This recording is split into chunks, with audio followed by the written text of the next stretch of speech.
नमस्कार दर्शक बंधु आपण देखुचंती ओडिशा ट्रायन मो त्रिलोचन आपन को स्वागत करुच्ची आपण प्रिय कार्यक्रम जीवध्वनि को।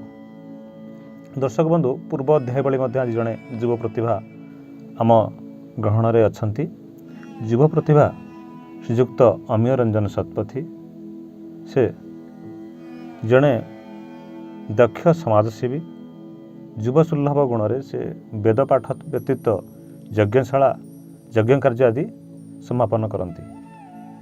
विशेष भाव में से राष्ट्रीय ब्राह्मण महासंघर राष्ट्रीय सचिव एवं ओडिशा ब्राह्मण समितिर मध्य सचिव अच्छा।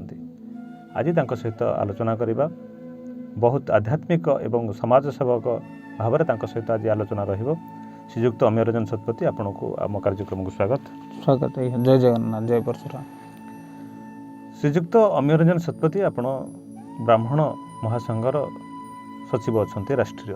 आज्ञा से आलोचना तो करवा कि आपण कहतु आजिकल समाज रे आजिकल समय रे ये जो वर्तमान युवपीढ़ी भितर आप जड़े अनन्य जितेबाला ये युवपीढ़ी भल पाठ पढ़ी जोटे सुंदर चाकरी करी निज जीवन अतिबाहित करने को चाहूवा बेले आपण कौलिक वृत्ति ब्राह्मणर धर्म एवं पूजा यज्ञ आदि करिबारे एवं वेद पाठ करिबारे प्रवचन देवारे आपण निजको निवेश रखिले यार तात्पर्य कौन? मु प्रथमतः कहवाक चाहिए जे ओडिशा ट्राइन समस्त कर्मकर्ता मानकु मते एटी डाकी निमंत्रण करथिबाकु समस्त धन्यवाद जनाऊँगी एवं मु भी मध्य उपकृत मत किछि कहिवार सुजोग मिली। प्रथम कथा हैला जेतेबेले समस्ते समग्र ब्राह्मण माने निज कौलिक वृत्ति को छाड़ी समस्ते चाकरी पछरे गोड़े सेतेबेले आमर पतन होगा जाउछि। आमे आज्ञा परशुराम अवतार ब्राह्मणंकर भगवान परशुराम तेणु आमे सदाबेले चिंता करिबा कथा जे ब्राह्मण धर्म पुरोहित आपण जो घर को गले कहे ब्राह्मणटे आसिले पुरोहित पुर माने घर हित हित माने हित कामना करिबा जते गोटे ब्राह्मण घर हित कामना करे ताको कुहा जाय पुरोहित।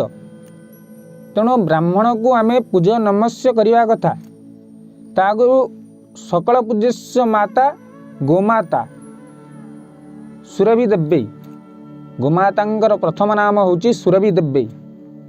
एत सहित गोमाता ब्राह्मण नमो ब्रह्मण देवाय गोब्राह्मण हिताय च जगदहिताय कृष्णाय गोविंदाय नमो नम। ब्राह्मण देवता एवं गोमाता को सदा बेले पूजा करिबा उचित। पूजा कले कौन उपकार मिलिबो? पूजा कले निश्चित भाव में उपकार मिलिबो। शास्त्र मध्य लिखा जाइछि एमान को पूजा करिबा द्वारा घरे शांति प्रतिष्ठा हुए, शांति लाभ हुए, विभिन्न प्रकार असुविधार सम्मुखीन जो बाधा उपजिता है तार समाधान होता है। ब्रह्म और ब्राह्मण तात्पर्य कौन? आज्ञा ब्रह्म तो समस्त मध्य अच्छी खाली ब्राह्मण आमे कहीदेवा जे निजक ब्राह्मण बोली आम बढ़े कि कहबानी आम ब्राह्मण बोली ब्राह्मण हिसाब से आमर किसी समाज प्रति कर्तव्य अच्छी। भारतर संस्कृति भारतर परंपरा लोकों को आगू आनिबा एवं लोकलोचन परिचय देवा यहाँ हूँ आमर कर्तव्य। संस्कृतिर वार्ता प्रह ब्राह्मण। आज्ञा अच्छा आपण संस्कृति को केते परिमाण रे आपण वितरण करिसेंती कि संस्कृति को केते लोकों पाखक नहीं संस्कृति केते बुझेइसेंती लोक? आज्ञा देखंतु आमर भारतीय संस्कृति परंपरा रे आमे बहुत परिवर्तन आनिया को चेष्टा करिजु। जो बळी भाव रे अलगा से कहवा भी ठीक नुहे किंतु आमर भारतीय हिंदू परंपरा रे जो भली भाव रे असामाजिक कार्यक्रम करा जाउची से समय रे आमे छिड़ा होउचु एवं सेगुड़ी को परिवर्तन करने चेष्टा करुचु। मुख्य उद्देश्य है वृक्षरोपण। कहीं ना आमे कहा को जीवदान दे पारिबानी। गोटे साधारण लोकटे जीवित अच्छी कि शेष अवस्था रे अंगदान करने को राजी होना किंतु वृक्षरोपण करने द्वारा आमे गोटे जन को जीवदान देले याटू क्या आठार अधिक किछि आमे कही परिबेन जे आटू अधिक बड़ काम हम करदेले। अच्छा आपण एसो परे ଅନେକ କାମ କରନ୍ତି କିନ୍ତୁ କଥାବାଚକ ଭଲ ପ୍ରବଚନ ଦିଅନ୍ତି ଜଣେ ପ୍ରବକ୍ତା। ଆପଣ ପ୍ରବଚନ ହେବାର ପ୍ରେରଣା ଆଉ ପ୍ରବଚନ ଦେବାର ଯେଉଁ ପ୍ରବଚନ ଆପଣ ଦିଅନ୍ତି ସେ ମନ୍ତ୍ରମୁଗ୍ଧ କରିଦିଅନ୍ତି ଅନ୍ୟମାନଙ୍କୁ, ସେ ପ୍ରେରଣା କେଉଁଠି ପାଇଲେ ପ୍ରବଚନ ଦେବାରେ? ମୁଁ କହିବାକୁ ଗଲେ ପ୍ରଥମେ ତ ଆଚାର୍ଯ୍ୟ ମନୋଜ କୁମାର ପାଣିଗ୍ରାହୀ, ତାଙ୍କ ଘର ଜଗତସିଂହପୁର, ବ୍ରହ୍ମପୁର ବେଦ ପାଠଶାଳାର ସେ ବର୍ତ୍ତମାନ ଅଧ୍ୟକ୍ଷ। ମୁଁ ତାଙ୍କଠାରୁ ଏ ପ୍ରେରଣା ପାଇଥିଲି।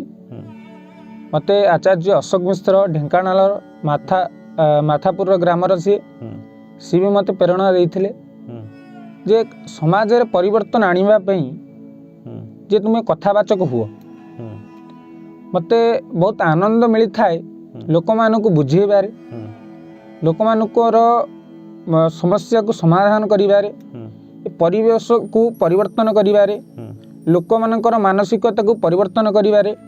ଆଜି ଯେଉଁଭଳି ଭାବରେ ଆପଣ କୁହନ୍ତୁ, ଯେଉଁଭଳି ଭାବରେ ମାଆକୁ ପୁଅ ଅଧା ବାଟରୁ ଛାଡ଼ିକି ଚାଲି ଯାଉଛି, ବାପା ମାଆଙ୍କୁ ଭିନ୍ନ କରାଦିଆଯାଉଛି, କାହିଁକି ଏଭଳି ସବୁ ଘଟୁଛି? ପ୍ରବଚନ ଶୁଣିକି ଲୋକ ପରିବର୍ତ୍ତନ ହେଇଯାନ୍ତି? ନିଶ୍ଚିତ ଭାବରେ ଦେଖନ୍ତୁ, 100ରୁ ଯଦି 10ଟି ଲୋକ ଭଲ ଭାବରେ ବୁଝିଥିବେ, ସେ 10ଟି ଲୋକ ତ କାମରେ ଲଗେଇବେ। ବେଳେବେଳେ ପ୍ରବକ୍ତା ମଧ୍ୟ ସେୟା କରିନଥାନ୍ତି। ନାଇଁ ଏଇଟା ଆଜ୍ଞା ଆପଣଙ୍କ ମନରେ କ'ଣ ଥିବ ସେଇଟା ମୁଁ କହିପାରିବିନି, କିନ୍ତୁ ଯେଉଁ ପ୍ରବକ୍ତା ମାନେ କରନ୍ତି ଏଇଟା ତାଙ୍କ ପ୍ରତି ଭୁଲ, ତାଙ୍କ କର୍ତ୍ତବ୍ୟର ହେଳା। ସେମାନେ ଜାଣନ୍ତିନି ଏହାର ମହତ୍ତ୍ୱ କ'ଣ, କଥାବାଚକର ମହତ୍ତ୍ୱ କ'ଣ, ପ୍ରବଚନର ମହତ୍ତ୍ୱ କ'ଣ। ପ୍ରବଚନ ହେଲା ପରର ବଚନ, ପରମାତ୍ମାଙ୍କ ବଚନ।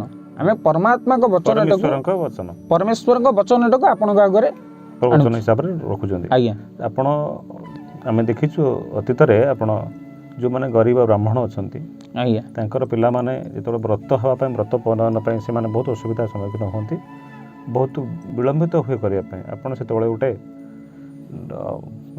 ବୃହତ୍ ପଦକ୍ଷେପ ନିଅନ୍ତି, ଯିଏକି ସାମୂହିକ ଭାବରେ ଆପଣ ଗଣ ବ୍ରତ ପୂର୍ଣ୍ଣୟନ କରନ୍ତି ଏବଂ ସେଥିପାଇଁ ଆପଣଙ୍କୁ ସମସ୍ତେ ମନେ ରଖନ୍ତି ଯେ କି ଗରିବ ନିରୀହ ଲୋକମାନଙ୍କୁ ଆପଣ ସାହାଯ୍ୟ କରନ୍ତି।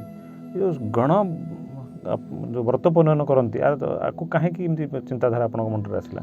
ଦେଖନ୍ତୁ, ଯେତେବେଳେ ଗୋଟେ ଗରିବ ଝିଅ ବାହା ହେଇପାରୁନାହିଁ, ବର୍ତ୍ତମାନ ସମାଜରେ ଗୋଟିଏ ଦାଗ ଲାଗିଯାଇଛି ଯେ ଆମକୁ ଡିମାଣ୍ଡ କରନ୍ତୁ, ଯେ ଆର୍ଥିକ ସହାୟତା କରନ୍ତୁ, ଯୌତୁକ ପ୍ରଥା ଯେଉଁଟା ଚାଲିଛି, ଯେ ଆମକୁ ଏତିକି ଯୌତୁକ ଦେଲେ ଆମେ ଯାଇକି ଝିଅକୁ ବିବାହ କରିବୁ। କିନ୍ତୁ ସେ ଗରିବ ଝିଅଟି ବିବାହ ହେବ କେମିତି? ପ୍ରକୃତିର ନିୟମ ହେଲା ପୁରୁଷ ଆଉ ନାରୀର ମିଳନ, କିନ୍ତୁ ଏ ଯେଉଁ ଯୌତୁକ ପ୍ରଥାଟି ଚାଲି ଆସିଛି, ସେ ଯୌତୁକ ପ୍ରଥାଟି ଆଜି ବାଧକ ସାଜିଛି ଗରିବ ଲୋକଙ୍କ ପାଇଁ।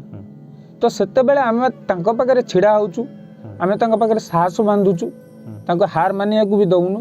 ଆର୍ଥିକ କଥା ତ ମୁଁ କହିପାରିବିନି। କନ୍ୟାଦାନ ଆପଣ କରିପାରୁଛନ୍ତି? ହଁ, ଆମେ କନ୍ୟାଦାନ ବି ବାଧ୍ୟ ହେଇ କରୁଛୁ, ବ୍ରତ ପୂର୍ଣ୍ଣୟନ ବି କରୁଛୁ। ପ୍ରତ୍ୟେକ ବର୍ଷ ଆମର ବ୍ରହ୍ମପୁର ବେଦ ପାଠଶାଳାରେ ଆଚାର୍ଯ୍ୟ ମନୋଜ ପାଣିଗ୍ରାହୀ ଆୟୋଜନ କରୁଛନ୍ତି। ଗଞ୍ଜାମ, ବୁଗୁଡ଼ା, ଏମିତି ପ୍ରତ୍ୟେକ ଜାଗାରେ, ଯାଜପୁର, ଏମିତି ବହୁତ ଜାଗାରେ ଆମେ କରିଛୁ। ଏବଂ ଆଚାର୍ଯ୍ୟ ମନୋଜ କୁମାର ପାଣିଗ୍ରାହୀ ବହୁତ ପ୍ରକାରରେ ସହାୟତା କରିଛନ୍ତି। ଆଚ୍ଛା, ଆପଣ ତ ଛତିଆ ନିବାସୀ, ଗଣେଶ୍ୱର ଗ୍ରାମ, ଆପଣଙ୍କ ଅଞ୍ଚଳରେ ଆପଣ ପୂଜା ପାଠ କରନ୍ତି ଏବଂ କିଛି ସାମାଜିକ କାର୍ଯ୍ୟକ୍ରମ ମଧ୍ୟ କରନ୍ତି। ଆଜ୍ଞା, ତା ସହିତ ଆପଣ ରାଷ୍ଟ୍ରୀୟ ବ୍ରାହ୍ମଣ ମହାସଂଘ କଥା ମଧ୍ୟ ବୁଝନ୍ତି। ଆଜ୍ଞା, ରାଜ୍ୟର ମଧ୍ୟ ବୁଝନ୍ତି। ଆଜ୍ଞା, ରାଷ୍ଟ୍ରୀୟ ବ୍ରାହ୍ମଣ ସମିତି କରିବା ଆବଶ୍ୟକ କ'ଣ ପଡ଼ିଲା? ଆଜ୍ଞା, ଦେଖନ୍ତୁ, ଆଜିକା ସମୟରେ କହିବାକୁ ଇଏ ବି ଲାଗୁଛି, କିନ୍ତୁ ଆଜିକା ସମୟରେ ବ୍ରାହ୍ମଣଙ୍କ ପ୍ରତି ସରକାର ବହୁତ ଅବହେଳିତ। ଏ କରୋନା ସମୟରେ କାହାକୁ କ'ଣ ସହାୟତା ମିଳିଛି ଆମେ ଜାଣିନୁ, କିନ୍ତୁ ଯେଉଁ ମଠବାଡ଼ି ମନ୍ଦିର ବନ୍ଦ କରିଦିଆଗଲା, ବ୍ରାହ୍ମଣମାନେ ଏତେ ହ୍ରାସ ହେଇଗଲେ ଯେ ସେମାନେ ମାନସିକ ଭାରସାମ୍ୟ ଭାଙ୍ଗି ପଡ଼ିଲେ। କିନ୍ତୁ ଆଜିକି 10 ମାସ 12 ମାସ ହେଇଗଲା, କିନ୍ତୁ ମାନ୍ୟବର ସରକାର କୌଣସି ପଦକ୍ଷେପ ନେଲେନି କି କୌଣସି ପ୍ରକାର ସାହାଯ୍ୟ ବି ବ୍ରାହ୍ମଣମାନଙ୍କୁ କଲେନି। ଆପଣ ସଂଘ ସେଥିପ୍ରତି କ'ଣ ପଦକ୍ଷେପ ନେଇଛି? ତେଣୁ ଆମେ ସରକାରଙ୍କୁ ବି ଜଣେଇଛୁ, ସରକାରଙ୍କ ଆଗକୁ ବି ଆଣିଛୁ, ସରକାରଙ୍କୁ କହିଛୁ ଯେ ଆଗାମୀ ଦିନରେ ଯଦି ଏହାର ପଦକ୍ଷେପ ନ ନିଆଯାଏ ତାହେଲେ ଏହାର ଆମେ ଉଚିତ ଜବାବ ଦେବୁ। ଆପଣ ବୃକ୍ଷରୋପଣ କରନ୍ତି? ଆଜ୍ଞା, ଗୋଟେ ବର ବୃକ୍ଷ ଲଗେଇଲେ समाज प्रति कौन तार अवदान रुहे? आज्ञा गोटे कथा कहबी बापा माँ वृद्ध हो गले आमको किसी रोजगार इनकम कर दे पारे किंतु आम पिला मानकु उचित संस्कार से ही दे पारे से भली भाव गोटे बरगछ आमको किसी न दौ ये जो पक्षी मानकु तार फल आहार रूप में दब एवं जिते विराट काय रूप नब से आमको छाया प्रदान कर अम्लजान भी दब अम्लजान भी दब अंगारकाम्ल ग्रहण कर अम्लजान दब। आज्ञा बर्तमान कथा हूँ आम समस्त देखुं गछ सब निर्विघ्न काटि दौरान आपन गोटे कथा मुझे कहबी मो मतरे किसी अंधविश्वास ताहा समाज मंगलदायक जमीती कि आमर थिला बरगछ जालती नहीं किछिटा गछ को आम न जालिया आम आज विज्ञान तक अंधविश्वास कहीपे आम सीटा गोटे महान थिला जे कि आम से कारण जो आम किसी गछ को काटु नथिबारु से किसी गछ गुड़ाक थिले जितेबाला आम ताकू कुसंस्कार कहले ताकू से हिसाब से आम सब गछ को काटिक जाली पारे तापर गछर संख्या कमिगला से आपणकर मत कौन जो कुसंस्कार और संस्कार देख अंधविश्वास और विश्वास विश्वास भी अच्छी किसी जिनस अंधविश्वास भी बोली किसी जिनस अच्छी जोटा कि अंगे लिभेवा लोक ही सी जानी विश्वास और अंधविश्वास जदि आम भूत प्रेत को विश्वास करुचे ताल भगवान को विश्वास करवा जब भगवान को विश्वास करुचे ताल भूत प्रेत को भी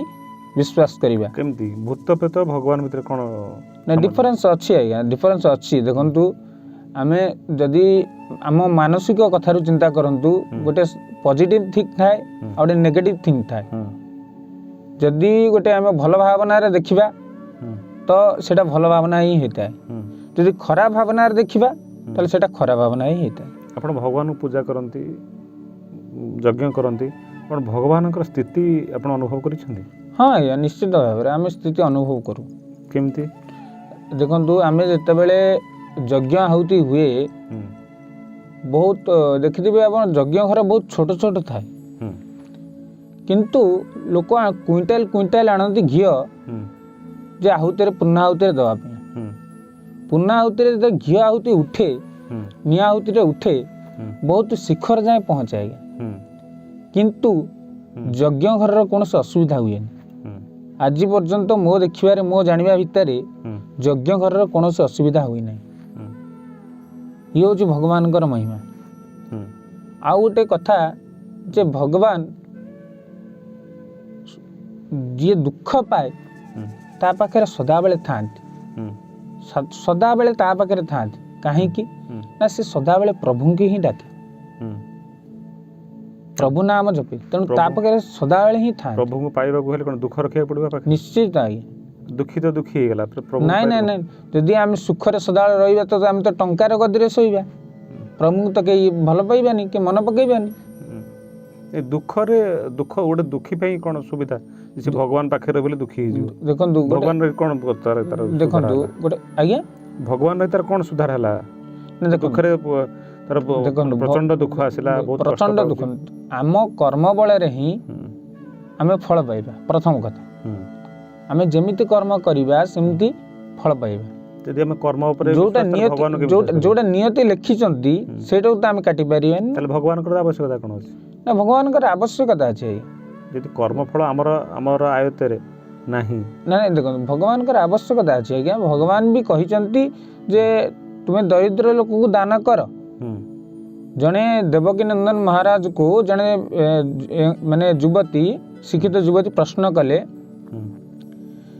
जे ओ माय गॉड पिक्चर देखी से सही ये प्रश्न कले जे आमे शंकर भगवान ऊपर कहीं क्षीर एत ढालिबा ये करबा सी करबा क्षीर जाई नष्ट होउची वेस्ट होउची तो देवकी नंदन ठाकुर जी सुंदर भाव उत्तर देले जे तम बापा तमे जाउच डोनेट करबा को समाज सेवा करबा को जाउच किंतु खबर आसिला जे तम बापांकर हार्ट चोक होइछ ऑपरेशन हबो 2 लाख टका दरकार तुम से पैसा क्या दब दान कर ना एठी दब तो से झीटी कहला ना मो बापा देवी तो कहीं ना दिस इज पर्सनाल मैटर से सी निजर कथा को ही कहे निज भावना भितर पलैला आउ ये भावना भितर आसलानी समाज सेवा भितर को आसलानी तो भगवान भी कहते जे समस्त को दान कर समस्त को सहायता कर भगवान तो केतल कहना जे मत दियो किंतु आमे दहुचे कहीं ना आमे जानिचे जो कर्म करुचे जो पाप करुचे जे से पापर किछि कमीबा पई भगवान को पर किछ दे देबा कि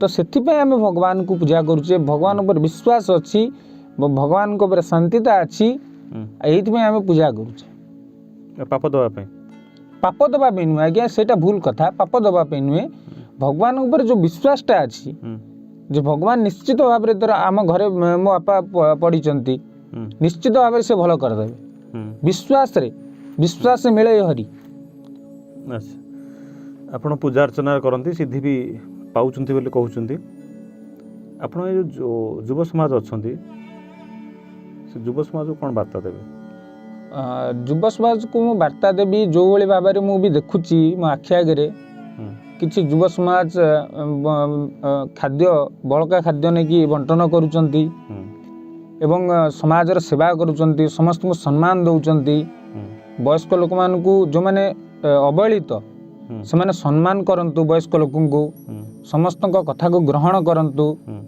समस्त भीतर भल पाइबा गोटे आसु सद्भावना आसु आ विश्वर शांति प्रतिष्ठा हो ताहाले जाई आम भारतर उन्नति हो पारिबो आम ओडिशा जाति ओडिया माटीर भी उन्नति हम ओडिशार भी उन्नति हम तापर आम छाती हाथ बाड़े कहि परिबा जे आम ओडिया आ जो दिन आम ओडिया भाषा रे लेखिबा पढ़िबा एवं देखिबा से दिन आम निजक निजे गर्व करिबा भाषा पे आपण कोन कार्यक्रम करते भाषा पे आज्ञा तो सदा बेले आम ओडिया रे लिखवा उचित जेहेतु आम ओडिया उदाहरण कहले जगन्नाथ दास महापुरुष संस्कृत भागवत को ओडिया रे से लिखिदेले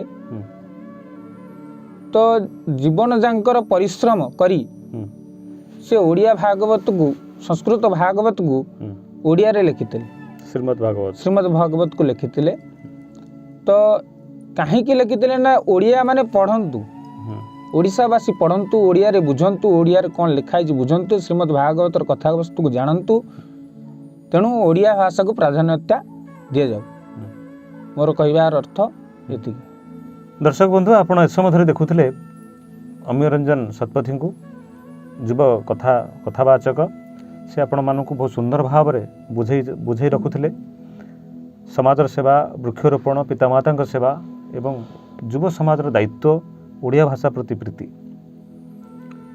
आज यही कार्यक्रम श्रीजुक्त शतपथी एत समय धरी आमको एत कथा कही आम ट्रायन परिवार तरफ कृतज्ञता जय जगन्नाथ। दर्शक बंधु जदि आम चैनलटी आपण को भल लगी लाइक करंतु शेयर करंतु एवं सब्सक्राइब करंतु। जय जगन्नाथ। जय जगन्नाथ।